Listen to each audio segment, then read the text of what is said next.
সম্প্রতি বিএনপির কেন্দ্রীয় নেতা, অন্তর্বর্তী সরকারের একাধিক উপদেষ্টা এবং গণ অভ্যুত্থানে নেতৃত্ব দেয়া ছাত্র নেতাদের বক্তব্য রাজনৈতিক অঙ্গনে জন্ম দিয়েছেন নানা আলোচনা সমালোচনার। অনেকেই মনে করছেন এর মধ্য দিয়ে সরকার ও ছাত্র নেতাদের সঙ্গে দূরত্ব প্রকাশ পাচ্ছে বিএনপির। বিষয়টি নিয়ে কথা বলেছেন অন্তর্বর্তী সরকারের আইন উপদেষ্টা ডক্টর আসিফ নজরুল। তিনি তার ফেসবুক পেজে এক স্ট্যাটাসে আওয়ামী লীগকে রুখতে সবাইকে ঐক্যবদ্ধ থাকার আহ্বান জানান। আসিফ নজরুল লিখেন, বিএনপির সাথে ছাত্র নেতাদের কোনো দূরত্ব বা ভুল বোঝাবুঝি কাম্য নয়। এদিকে সচিবালয়ে সাংবাদিকদের প্রশ্নের জবাবে তিনি জানান, রাজনৈতিক দলের সাথে অন্তর্বর্তী সরকারের কোনো দূরত্ব নেই। বিএনপি নিরপেক্ষ সরকারের দাবি রাজনৈতিক বক্তব্য বলেও মন্তব্য করেন তিনি।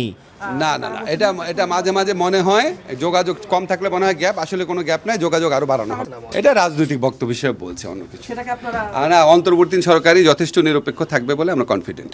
রাকিব হাসান, মাই টিভি, ঢাকা।